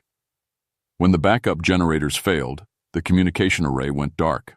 Without coordination, the scattered soldiers couldn't maintain their assault. But my sabotage came too late to prevent the worst outcome. The adult female, driven into a protective rage by the attack on her nest, launched a direct assault on the command post. She came out of the storm like a falling star, her wings generating hurricane-force winds. Lightning struck all around her as she landed in the middle of the camp, her massive talons crushing equipment and vehicles. Colonel Harrison tried to run. The creature caught him in her beak and shook him like a rag doll before tossing his body aside. She turned toward me, her pale yellow eyes full of intelligence and fury. We looked at each other across 20 feet of devastated campsite. I could feel her probing my mind, trying to understand why I was different from the other humans who had attacked her family. Slowly, I raised my hands and took off my ranger hat. I set my weapons on the ground and stepped back. The creature tilted her massive head, studying me. Behind the predator's fury, I sensed something like curiosity. I pointed up at the nest, then at the destroyed military equipment, then back at myself. Slowly, carefully, I tried to communicate that I hadn't been part of the attack. The female stepped closer. Static electricity made my hair stand up, and the smell of ozone was overwhelming. Her beak was inches from my face. Then she did something that changed everything. She spoke, not in words, but directly into my mind. Images flooded my consciousness. The mountain as it was centuries ago, when her kind ruled the sky and humans stayed in the valleys. The gradual encroachment of civilization, forcing her people to hunt higher and higher. The desperate need to protect their young and preserve their territory. They weren't monsters. They were a dying species, fighting for survival in a world that no longer had room for them. I understood then what had to be done. The treaty we worked out was simple. The creatures would limit their hunting to elevations above 4,000 feet, and only during severe storm conditions. Humans would stay out of the high country during storm season. Both sides would respect the boundary. It took 3 hours of mental communication to establish the terms. The creatures were suspicious, and rightfully so. Humans had betrayed them before, but they were also practical. They needed the high peaks for nesting, and we needed the lower elevations for recreation and research. Colonel Harrison's death was officially classified as a lightning strike during a training exercise. The missing soldiers were listed as casualties of a weather-related helicopter accident. The whole incident disappeared into classified files that would never see daylight. I kept my job, but with new responsibilities. I became the unofficial liaison between two species, monitoring storm patterns and creature activity. When severe weather approached Spruce Knob, I would close the high-elevation trails and issue lightning safety warnings. The system worked for years. Hikers learned to avoid the peak during storm season. The creatures kept to their territory above the clouds. Both sides honored the agreement. But I never forgot what I'd learned in those 3 days. We share this world with things older and more powerful than we can imagine. Most of the time, we don't notice them because we move in different spaces. They in the sky realm, we on the ground. But when those spaces overlap, when our expansion meets their territory, conflict is inevitable. The creatures of Spruce Knob aren't evil. They're apex predators, doing what evolution designed them to do. They hunt, they protect their young, they adapt to survive. The fact that they're intelligent enough to negotiate makes them more remarkable, not more terrifying. Sometimes on clear nights when storm clouds gather over the mountain, I see them flying, dark shapes against the lightning, riding the wind with grace that makes my old pilot's heart ache with envy. They're still up there, watching over their sky realm. The eggs hatch every few years, adding new generations to the family. The young ones learn the treaty boundaries just as they learn to fly, and I'm still down here, keeping the peace between two worlds that were never meant to meet. But the treaty is fragile. Development pressure grows stronger every year. More hikers want access to the high peaks.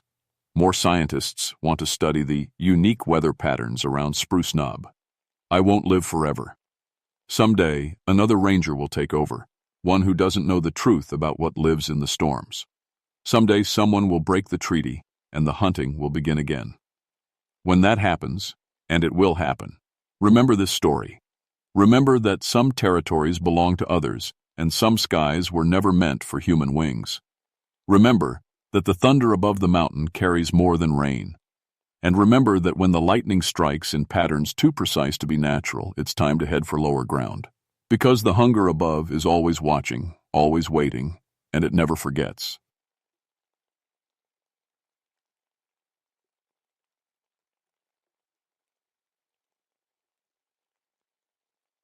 My name is Mitchell Thornberry, and I've been a park ranger at Shenandoah National Park for 15 years. In that time, I've found lost hikers, rescued injured climbers, and dealt with everything from black bear encounters to flash floods. I know every trail marker in my 200-square-mile sector. I've completed 47 successful search and rescue operations. I'm telling you this so you'll believe what happened next. It was October 1974 when the call came in. The Henderson family, Robert, his wife Margaret, and their 2 kids, Tommy and Susan, had been missing for 3 days. Last anyone saw them, they were heading into White Oak Canyon Trail for a weekend camping trip. Robert was the careful type, the kind of guy who packed 3 first aid kits and checked the weather twice before leaving home. I drove my Jeep up to the trailhead that morning expecting to find nothing. Most missing person cases end with families showing up at a different campground, embarrassed they forgot to tell someone about a change of plans. But Robert Henderson's 1972 Ford station wagon was still there, parked exactly where his wife had described it. The car doors were unlocked, windows rolled down, keys sitting right there in the ignition. That wasn't like Robert Henderson at all. I grabbed my radio, compass, and flashlight. Fresh batteries and everything. I'd checked them that morning like always. The trail started out normal enough. The October air was crisp, leaves crunching under my boots. Birds singing in the canopy above. Everything felt right. Then I noticed the first trail marker. The blue blaze on the oak tree was pointing left, toward unmarked forest. But I'd walked this trail hundreds of times. That marker should point straight ahead, following the established path down into the canyon. I pulled out my Park Service map, thinking maybe I'd gotten turned around somehow. The map showed he trail going straight. But the official Park Service blaze, painted in regulation blue paint, fresh as yesterday, pointed into woods that weren't supposed to exist. I followed the marker. What else could I do? The path I found was worn smooth by decades of foot traffic. Narrow but well-traveled, winding between old-growth trees that seemed too big, too ancient for this part of the park. I'd been hiking these mountains my whole life, and I'd never seen this trail before. My radio started crackling with static. I smacked it a few times, but the interference only got worse. When I checked my compass, the needle was spinning like a child's top. The GPS unit I'd borrowed from headquarters showed nothing but error messages. That's when I noticed the silence. The forest had gone completely quiet. No birds, no insects, no wind rustling through leaves. Just dead silence that made my ears ring and my skin crawl. In 15 years of walking these woods, I'd never heard anything like it. I called out, "Henderson family, can you hear me?" My voice seemed to get swallowed by the trees. No echo. No response. Just that terrible quiet pressing down like a weight. But I found their footprints in a patch of soft earth. 2 adults, 2 children, heading deeper into the unmarked forest. Robert's hiking boots, size 11. Margaret's smaller prints. The distinctive tread of Tommy's sneakers, and Susan's tiny footprints beside them. I had to follow. The trail wound deeper into forest that felt older than anything I'd ever seen. The trees grew taller here, their trunks thick as cars, their branches creating a canopy so dense that afternoon light barely filtered through. Moss hung from every branch like curtains, and the air smelled of earth and decay and something else I couldn't name, something sweet and wrong. I found the first toy about a mile in, a wooden doll, carved from mountain wood, left sitting on a fallen log like someone had placed it there on purpose. The craftsmanship was incredible. Detailed face, tiny fingers, even a little dress carved right into the wood. But it looked old. Really old. The kind of thing you'd find in a museum, not dropped by a 6-year-old girl. Then I found more. Corn-husked dolls scattered along the path. A wooden top. A rag ball stuffed with what felt like sawdust. All handmade. All looking like they belonged to another century. Susan Henderson carried a pink plastic Barbie everywhere she went. I'd seen her with it at the Park Visitor Center just last week when her family stopped by for trail maps. These toys didn't belong to her. The path led to a clearing where I found their camping gear. Robert's expensive dome tent, still zipped shut. Margaret's Coleman lantern. The kids' sleeping bags, rolled out like they'd been used. But right next to all that modern equipment were 3 lean-to shelters made from hand-cut logs and strips of bark. Primitive, built by hand, built to last. I checked my watch. I'd been hiking for what felt like 2 hours, but the sun's position said 6 hours had passed. The light was fading fast, shadows growing long between the ancient trees. That's when I saw them on the ridgeline, 5 figures in dark clothing standing perfectly still among the trees. Too far away to make out faces, but I could tell they were tall and thin, wearing what looked like old-fashioned clothes, homespun fabric, long coats, wide-brimmed hats. "Hello?" I called out. "I'm looking for the Henderson family." The figures didn't respond. They just stood there, watching me. Even at that distance, I felt their eyes like a physical weight. I started climbing toward them, but when I looked up again, they were gone. No sound of footsteps, no rustling branches. They'd just vanished like smoke. I found their footprints, though. Bare feet. long and narrow, with toes spread wide like people who'd never worn shoes. The prints led to a path I hadn't noticed before, carved into the hillside like a natural sty, or a case. My flashlight started dimming. The batteries I'd installed that morning were dying, the beam growing weaker with each step. But I kept climbing, following those strange footprints through forest that seemed to whisper around me. The trees were different here, older. Their bark was scarred with symbols I'd never seen before, circles and lines and crosses carved deep into the wood. They looked like the protection marks my great-grandmother used to scratch into her doorframe, back when I was little and she still told stories about the old ways. Mountain folk magic, she'd called it. Ways to keep the wrong things away. But someone had carved these marks to keep something in. I found Robert Henderson at the top of the ridge. He was lying in a shallow grave, covered with stones and autumn leaves. But when I brushed away the debris and saw his face, I almost fell backward off the mountain. Robert Henderson was 34 years old. The man I was looking at appeared to be in his 70s. White hair, deeply lined face, hands spotted with age. But his driver's license was still in his wallet, and the photo matched. Same face, just decades older. In his dead fingers was a note, written in shaky handwriting. They welcomed us home. That's when I heard the children laughing.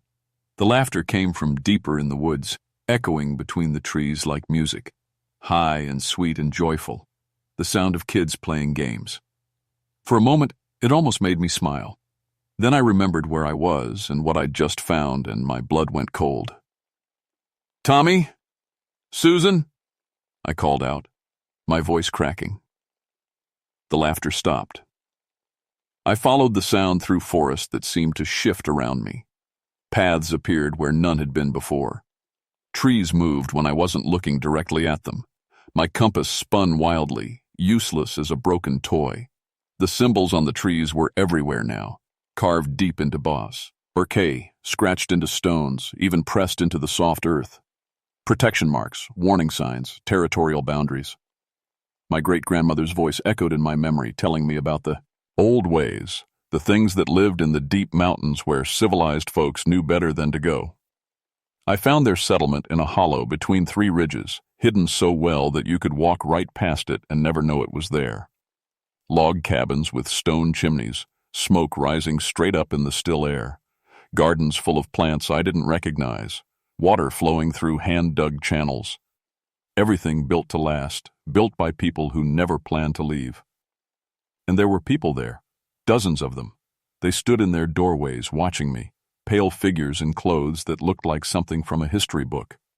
The women wore long dresses and aprons. The men had beards and suspenders. Children peeked out from behind their mothers' skirts, their eyes too bright and faces too thin. But they were all wrong somehow. Too tall, too pale, with dark hollows where their eyes should be. When they moved, it was with perfect coordination, like parts of the same organism. "Hello?" I said, trying to keep my voice steady. "I'm looking for the Henderson family." An old woman stepped forward. Her hair was white as bone, her dress patched with dozens of different fabrics. When she smiled, I saw teeth filed to points. "Ranger Thornberry," she said in a voice like wind through dead leaves. "We've been waiting for you." She knew my name. I'd never seen her before in my life. "You know why I'm here," I said. "Course we do." She gestured toward the largest cabin. "Come meet your neighbors." Margaret Henderson stepped out of that cabin, and I almost didn't recognize her. She looked 40 years older, her brown hair gone white, her face carved with lines that hadn't been there a week ago. She wore a simple dress and apron, and when she spoke, it was in the old mountain dialect I remembered from my childhood.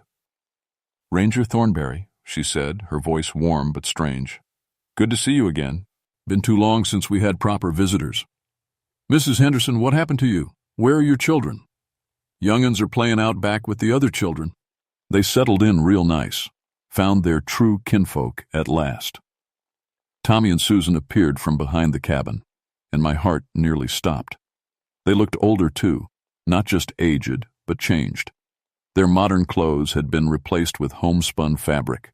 Their faces had that same hollow-eyed look as the others. When they saw me, they didn't run over for help like normal kids would. Instead, they curtsied and bowed like they'd been taught proper manners by their great-great-grandparents. "Howdy, mister," Tommy said in a voice that belonged to another century. "These here are our kinfolk," Susan added, gesturing to the pale figures surrounding us. "Great-granddaddy and great-grandmama and all the cousins we never knew we had." The old woman smiled wider, and I saw more teeth than any human mouth should hold. "Been here since the government tried to move us out in 1935, she said. "Told 'em we'd rather die than leave our mountain home. So we found a way to stay. Found a way to keep the old ways alive." "By doing what?" I asked, though part of me already knew. "By welcoming new family, good mountain stock, people with the old blood in 'em." She reached out with fingers that were too long, too pale. "Like you, Ranger Thornberry. Been watching you walk these hills for years now. You got the sight. Got the old ways in your bones." "I don't want any part of this." Her laugh was like branches scraping against a window. "Want don't got nothing to do with it. Mountain chooses who stays and who goes, and the mountain chose you a long time ago." I backed away, but when I turned to run, the path behind me had vanished. Nothing but solid wall of trees and thorns. I spun around, looking for another way out, but the clearing was surrounded by forest too thick to penetrate. "Don't make this harder than it needs to be," the old woman said. "We take care of our own here. No worries about money or jobs or the world. Going to hell outside, just family and the mountain and the old ways that never change. What happened to Robert Henderson? Poor man couldn't accept the gift. Fought it tooth and nail, aged himself to death in 3 days rather than join the family proper." She shook her head sadly. "Stubborn as a mule. But his wife and young'uns, they got sense. They know good mountain stock when they see it." I felt something changing inside me, a warmth spreading through my bones, like sunlight, but wrong. When I looked at my hands, they looked older somehow, rougher, like they'd spent years working soil instead of carrying a clipboard. "That's it," the old woman crooned. "Let the mountain in. Let it make you what you always should have been." I tried to run again, but my legs felt heavy, like I was walking through honey. The people of the hollow began to move closer, forming a circle around me. Their faces showed a kind of hungry anticipation, like they were watching something wonderful happen. My radio crackled to life in my hand. "Base to Ranger Thornberry. Come in, Mitchell." The old woman hissed like a snake. The radio signal cut through whatever spell they'd been weaving around me. For a moment my head cleared, and I saw the hollow for what it really was. Not a quaint mountain settlement, but something hungry and wrong, feeding on anyone foolish enough to wander off the marked trails. "Ranger Thornberry, please respond." The radio crackled again. "I'm here," I shouted into the radio. The old woman's hand shot out faster than any human could move, knocking the radio from my grip. It hit the ground and shattered, sparks flying from the broken circuit board. "Ain't nobody gonna help you now," she snarled, and her voice had changed. Deeper, older than the mountains themselves. "Been too long since we had new blood. Been too long since the mountain fed proper, the CI." Arcle of hollow folk began to close in. As they moved, their faces started changing. The fake human features melted away like wax, revealing something underneath that my mind couldn't quite process. Too many teeth. Eyes that reflected light like an animal's. Skin that moved and shifted like it wasn't quite attached to what lay beneath. You see, the government thought they moved everybody out in 1935. The thing that looked like an old woman continued. Bought up all the land, turned it into a park for city folk to visit. But some families been on this mountain since before there was a government, since before there was an America. We ain't going nowhere. I felt the aging process starting again, creeping through my body like poison. My joints began to ache with arthritis that hadn't been there minutes before. My vision blurred as cataracts formed over my eyes. When I looked at my hands, liver spots were appearing on my skin like time-lapse photography. "The mountain takes what it needs," she continued. "Sometimes that's young couples looking for adventure. Sometimes it's families trying to get back to nature. Sometimes it's park rangers who wander too far off the beaten path." Margaret Henderson moved closer, but there was nothing human left in her eyes. "It's wonderful, Mitchell," she said in that strange dialect. "No more worrying about bills or jobs or anything from the outside world. Just family, just belonging, just the old ways, forever and always." Tommy and Susan nodded eagerly, their faces bright with an inhuman hunger. "Forever and always," they repeated in unison. I tried to back away, but there was nowhere to go. The circle was complete now, 30 or 40 hollow folks surrounding me, their faces shifting between human and something else. My body continued aging, my back beginning to stoop, my hair turning white at the temples. But through the fear and the impossible aging, I remembered something.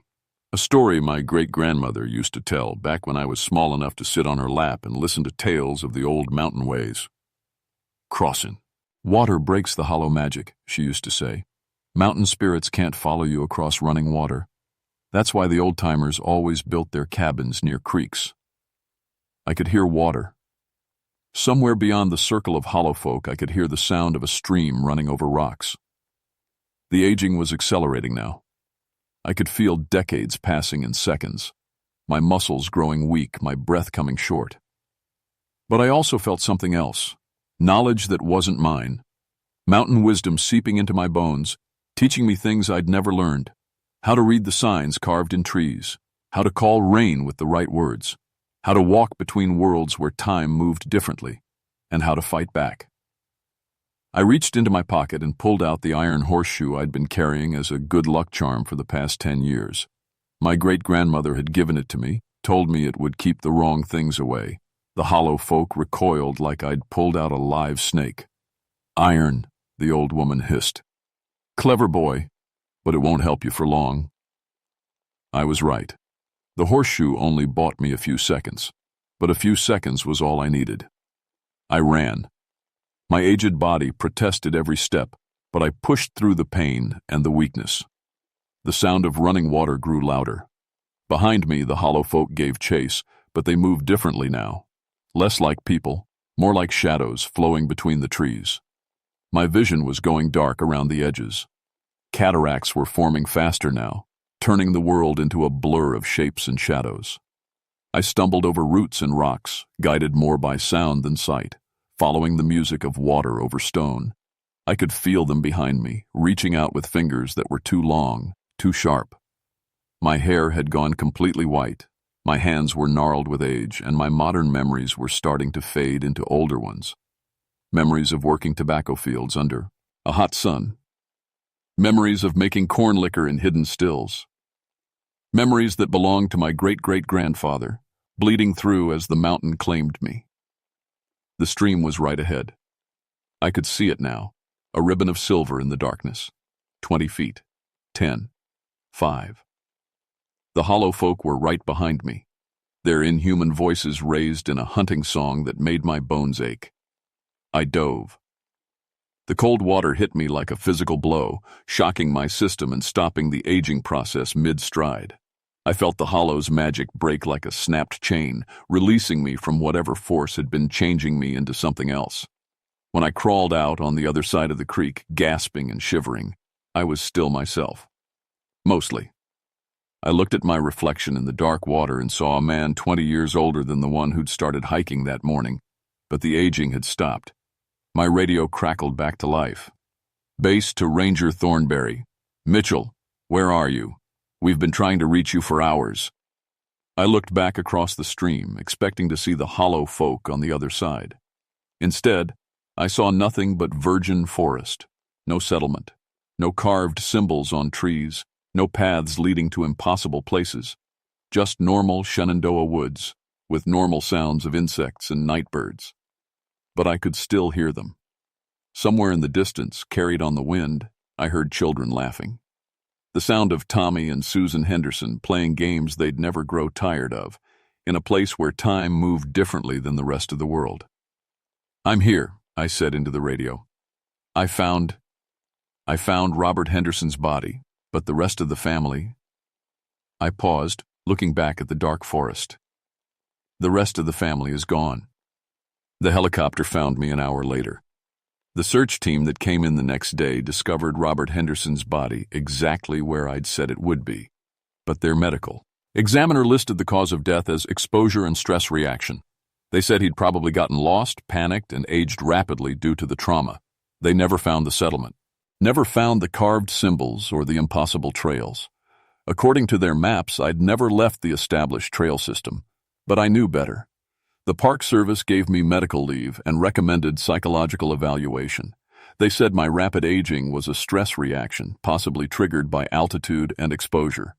I didn't argue. What was the point? I transferred to a different park the next spring, Yellowstone, where the mountains were younger and the forests felt safer. But I still carry an iron horseshoe in my pocket, and I've started carving protection symbols on trees when I think nobody's looking. Sometimes I catch myself speaking with a slight mountain accent. I prefer handmade tools over manufactured ones, and I know how to read weather signs that were never taught in any ranger training program. There are gaps in my childhood memories, filled now with experiences that belong to someone else. Working mountain farms, following old customs, living by rules that predate the modern world. The Henderson family is still officially listed as missing persons. The case remains open but inactive. I know they'll never be found, at least not in any way that would satisfy a police report, because they're not missing. They're home. And sometimes, late at night when the wind blows just right through my cabin windows, I can still hear them calling to me, telling me about the family I left behind, the old ways I abandoned, the mountain home that's still waiting for me to come back.